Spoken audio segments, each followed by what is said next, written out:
Doutora Patrícia Uliano Eftin.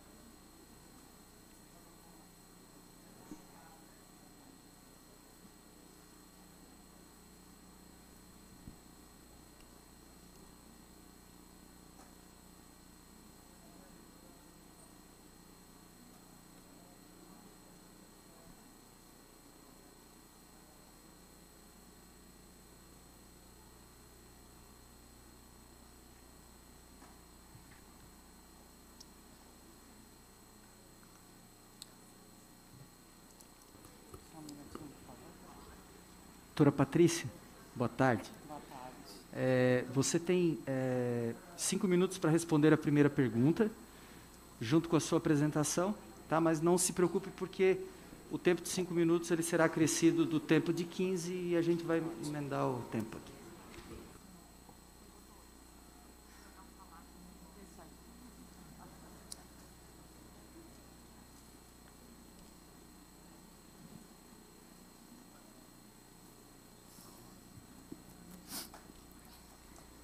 Boa tarde, doutora Patrícia. É uma honra tê-la aqui.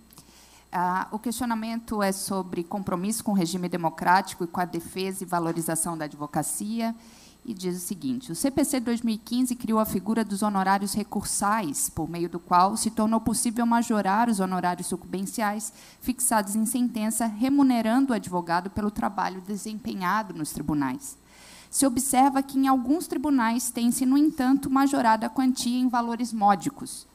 Na visão da candidata, como deve agir o tribunal na quantificação dos honorários recursais? 5 minutos para sua apresentação e resposta. Excelentíssimo presidente desta sessão, presidente da Comissão Eleitoral, Dr. Fábio Jeremias de Souza, a quem eu estendo os meus cumprimentos a todos os nobres advogados que compõem esta comissão eleitoral. Excelentíssimo presidente da Ordem dos Advogados do Brasil e toda a diretoria da seccional de Santa Catarina. Excelentíssimos conselheiros e conselheiras, que tanto doaram de si durante todo esse processo até este momento, nos dando toda a atenção, enaltecendo e otimizando o Instituto do Quinto Constitucional. O meu muito obrigada. Não poderia deixar de cumprimentar pessoalmente o Dr. João José Scheffer, que sempre vai traduzir a nossa tradição. Muito obrigada pela sua presença, Dr. João. Advogados e advogadas catarinenses, senhoras e senhores, todos aqueles que nos acompanham neste momento pelas plataformas virtuais. Eu vou iniciar, antes do questionamento, numa breve e formal apresentação, porquanto o meu currículo está à disposição de todos vocês. Sou Patrícia Uliano Eftin, advogada há mais de 22 anos. Tempo em que me dediquei ao aperfeiçoamento da advocacia pública e privada. Me dediquei à academia e me dediquei à Ordem dos Advogados do Brasil, na seccional e na subseção.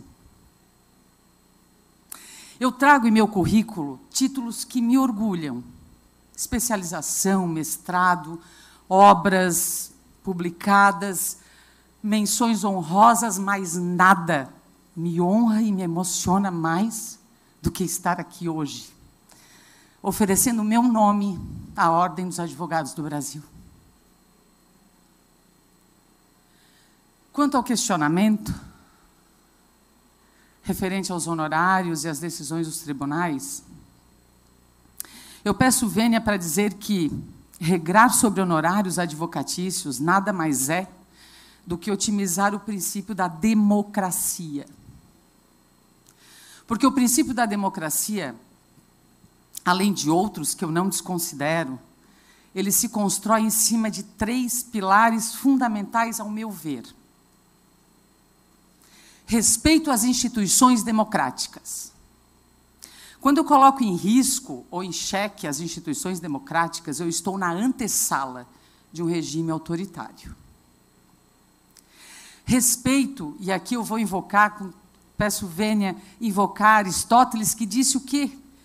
Que um Estado ele tem 3 funções estatais básicas, e esse estudo do Aristóteles permitiu ao Montesquieu que dissesse que as funções estatais básicas não podem figurar nas mãos de uma única pessoa ou de uma instituição. E aí nasce a teoria da tripartição da separação dos poderes, notadamente iniciando o fim dos estados absolutistas. E o que isso tem a ver com honorários?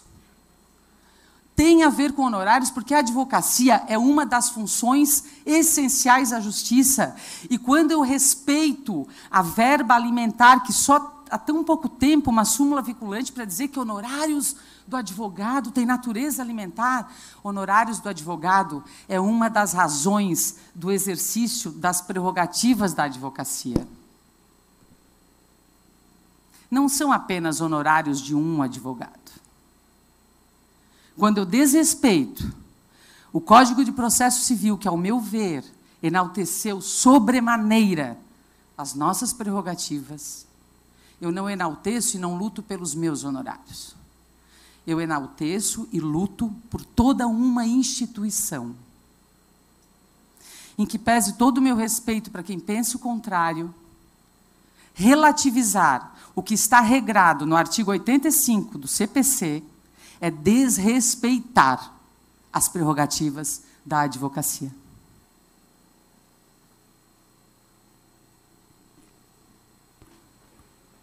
Não temos nenhum inscrito com a comissão, então. A Gabriela pediu aqui no chat. Doutora Gabriela Almeida Marcon. Boa tarde, nobres colegas. Boa tarde, doutora Patrícia. Cumprimento pela disponibilidade, né, de participar desse pleito e também pelo currículo. Meu questionamento, eu contextualizo um pouquinho. O Conselho Nacional de Justiça firmou um pacto pela implementação dos Objetivos de Desenvolvimento Sustentável da Agenda 2030 da ONU. E uma das metas, atrelada ao escopo de combate à corrupção, é a priorização de julgamento de processos relativos a crimes contra a administração pública, improbidade administrativa e ilícitos eleitorais. Nesse contexto, candidata, eu gostaria de saber qual o seu posicionamento sobre o limite entre o direito do investigado e o dever do Estado de coibir a prática de atos lesivos à administração. Desde já, lhe agradeço. Muito obrigada, doutora Gabriela. Uma pergunta muito interessante e fundamental, eu penso nesse momento, e agradeço a oportunidade de poder responder. Não há direito fundamental absoluto. Não há. Todos os direitos, eles são limitados à fruição de outros. Eu penso que, resgatando o princípio da democracia, é fundamental a moralização da coisa pública. Penso que o advogado, quando luta para que afastemos da coisa pública heranças de um Estado de um Estado recente antidemocrático, nós estamos respeitando o Estado democrático de direito. O meu posicionamento pessoal com relação à priorização de atos de improbidade é que isso, na verdade, vem enaltecer todas as instituições democráticas. Porque o exercício da advocacia não é defender o ato ilegal, é defender aquele que está sendo acusado, e fazemos isso com muita propriedade. Então, eu penso que todos os atos que busquem a moralização, que busquem o respeito aos princípios constitucionais efetivamente, e não apenas pro forma, resgata o Estado democrático de direito. Espero ter respondido a contento. Doutor Márcio Saquet. Doutora Patrícia. Doutora Patrícia, parabéns pela sua coragem, pela sua dedicação em participar desse certame tão concorrido.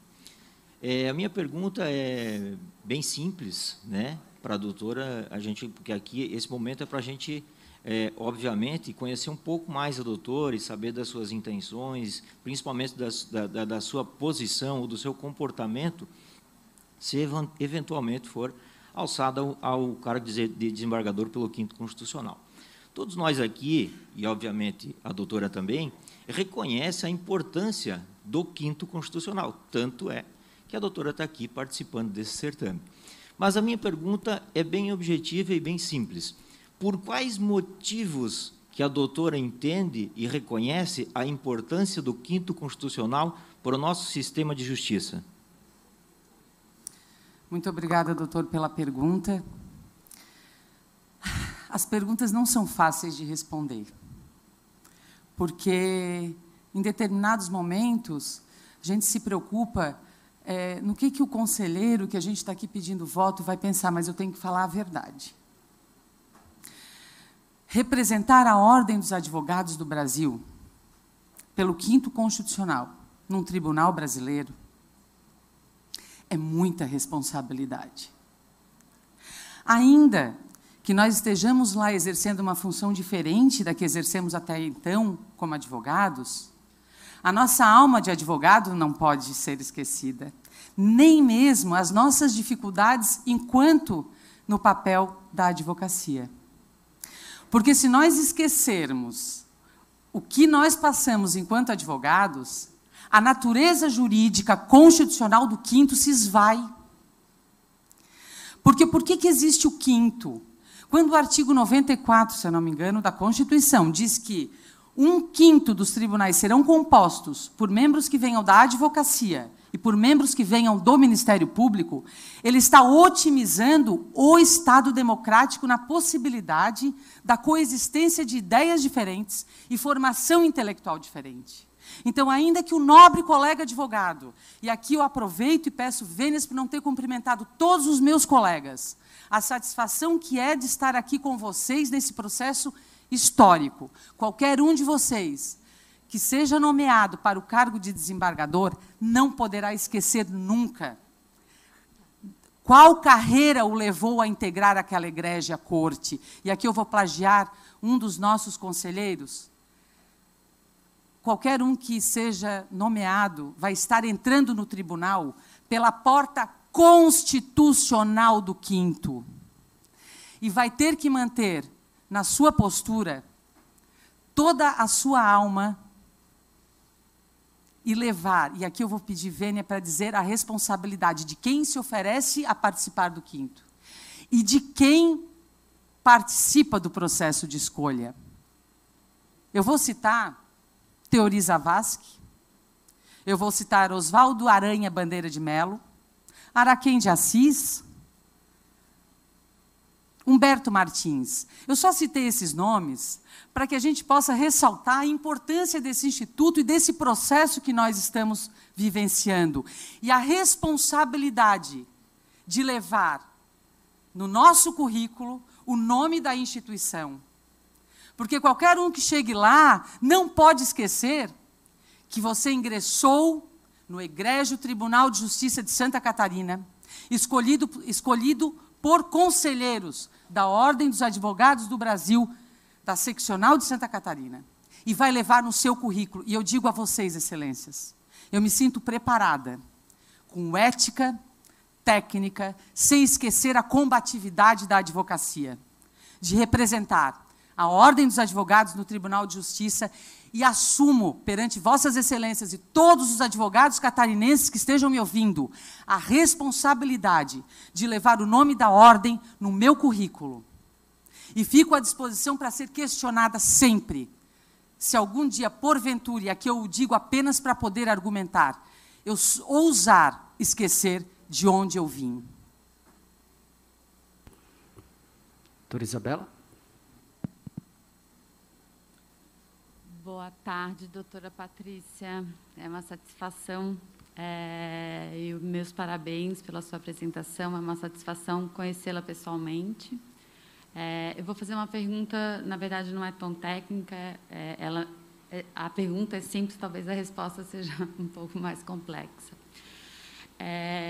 Se a senhora for alçada a desembargadora do Tribunal de Justiça de Santa Catarina, quais seriam as suas ações no sentido de propiciar e permitir uma maior aproximação dos desembargadores e do judiciário catarinense com os jurisdicionados e a advocacia. Obrigada, doutora. A satisfação é minha conhecê-la aqui hoje. Em verdade, eu não posso deixar de afirmar que qualquer um que seja nomeado, coroado com a nomeação de desembargador pelo 5º, ele vai exercer a função judicante, né? Contudo, eu penso, e aí eu acho que seria redundante, mas eu penso que a condição sine qua non de qualquer julgador atender amplamente a advocacia, bem como os jurisdicionados. Pode parecer redundante, mas é que, para mim, é uma condição básica da função. Então, eu manteria, sim, o que eu acredito: exercer a atividade judicante, respeitando todas as prerrogativas das funções essenciais da justiça e permitindo a aproximação do jurisdicionado, inclusive com a disponibilidade de atendimento, que não raras vezes pode ser dificultada, e ressalto nesse momento de pandemia. É uma das dificuldades que hoje se encontra, mas acredito que estamos caminhando para solucionar e aprendermos a viver nesse novo normal. Doutor Rodrigo. Doutora Patrícia, boa tarde. A senhora, como advogada pública, acadêmica, professora, escritora, versada também na advocacia privada, teria preferência por qual Câmara no Tribunal de Justiça? Precisaria escolher alguma? Estaria à disposição de várias, de todas? Provavelmente a senhora vai chegar lá e terá uma vaga na primeira Câmara de Direito Civil. A senhora se sentiria apta a adjudicar lá ou preferia ir para o direito público? Doutor Rodrigo, eu vou lhe contar que quando eu fui entrar por ali, eu pensei que eu poderia cair. E na hora que eu pensei que eu poderia cair, eu sei que todas as vezes que nós caímos, nós levantamos. E o que diferencia as pessoas e os profissionais é como eles enfrentam uma queda. Eu não tenho medo de desafios. Eu me sinto preparada para atuar em qualquer área, porque eu adoro estudar. Eu penso que não há tempo de estudar. E eu vou lhe confessar que eu não pensei nisso, porque eu não imaginei que eu pudesse, de repente, chegar lá e ser nomeada. Eu não pensei nisso. Eu pensei em vir aqui e falar quem eu sou para vocês, em merecer o respeito de vocês a ponto de vocês dizerem, eu vou votar nela. Então, eu peço escusas de não dar uma resposta mais precisa, porque eu não pensei nisso.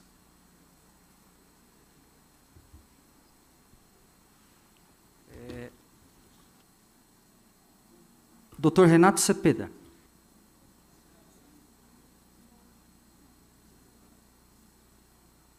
Doutora Patrícia, boa tarde. Eu inicio lhe cumprimentando pela sua belíssima explanação, que alcançou as expectativas que eu tinha, dado a recomendação que eu tive de um amigo conselheiro em relação a seu nome. E gostaria que a senhora nos trouxesse,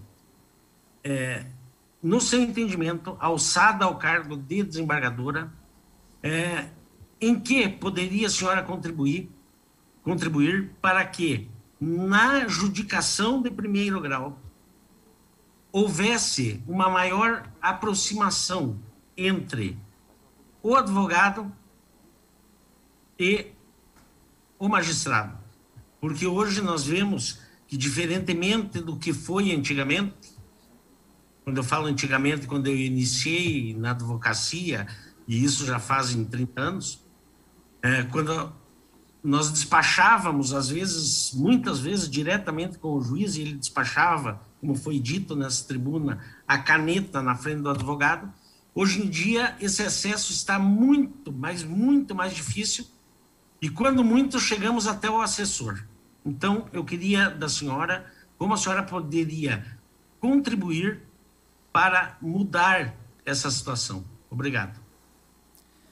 Obrigada, doutor, pela pergunta. Pergunta difícil, doutor.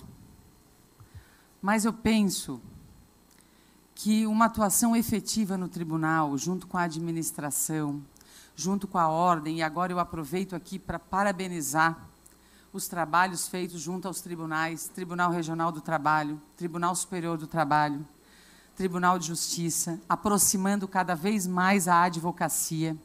Eu penso que, além de estar lá, sabendo dos desafios do advogado, eu penso que nós não podemos abrir mão da atuação efetiva da ordem, porque a ordem é o nosso nome, a nossa instituição.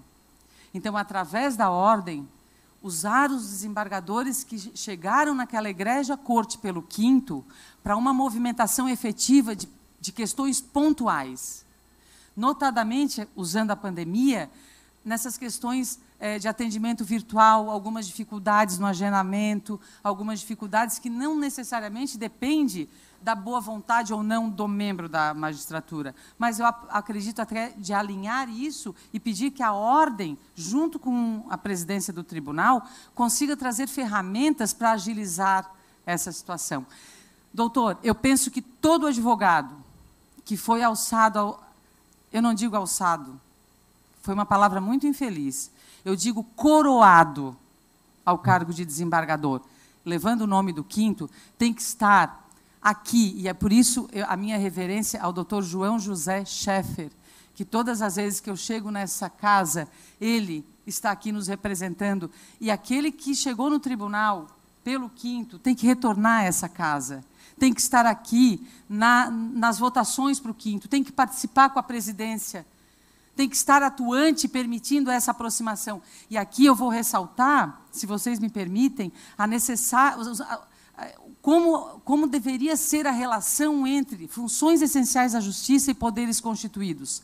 Sempre com muita urbanidade, porque a finalidade de todos eles, ainda que com funções diferentes, é a mesma.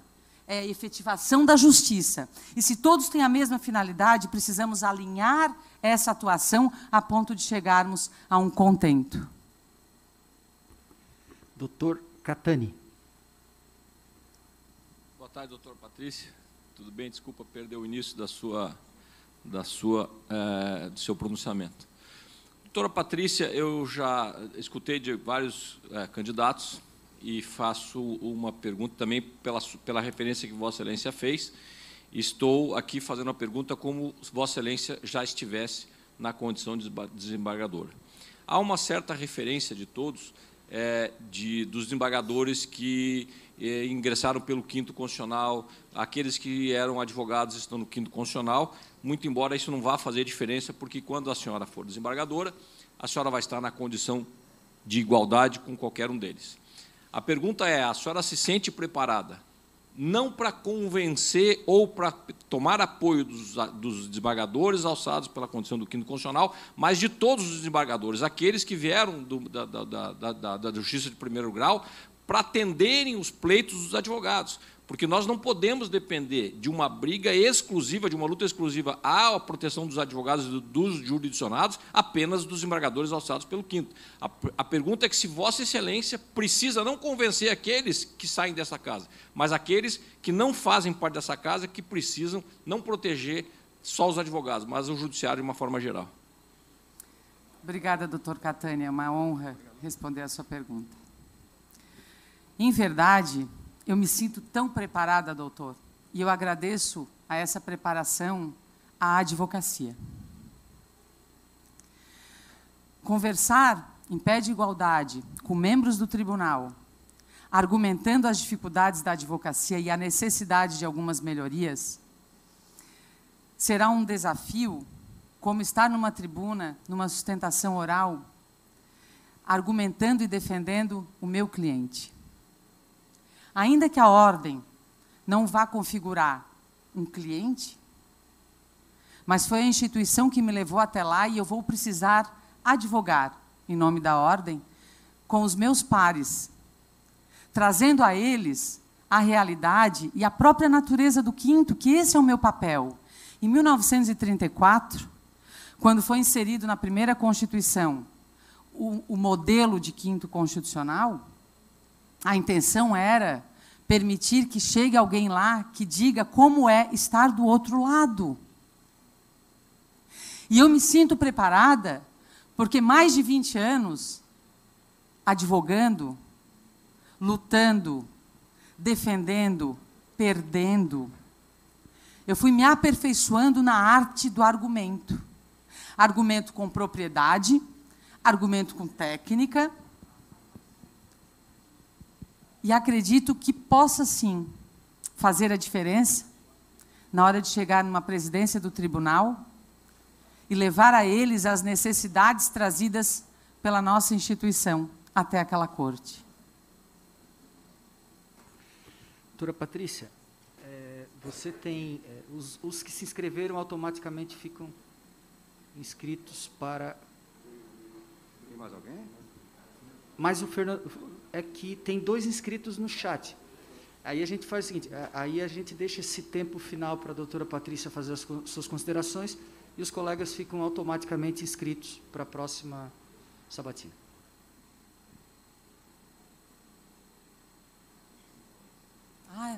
Posso encerrar? Considerações finais. Quando eu me apresentei, quando disse que era uma honra, é uma grande honra. E digo que participar desse processo, que foi o que me fez vir até aqui, presidente, fazendo história desta gestão, de permitir a votação pelos advogados de Santa Catarina para esse cargo, não foi mentira. Eu tive que me concentrar para poder responder as perguntas que vocês me fizeram. E eu peço vênia para afirmar, eu atuo muito com a razão, mas o meu coração não deixa de me auxiliar. Muito obrigada.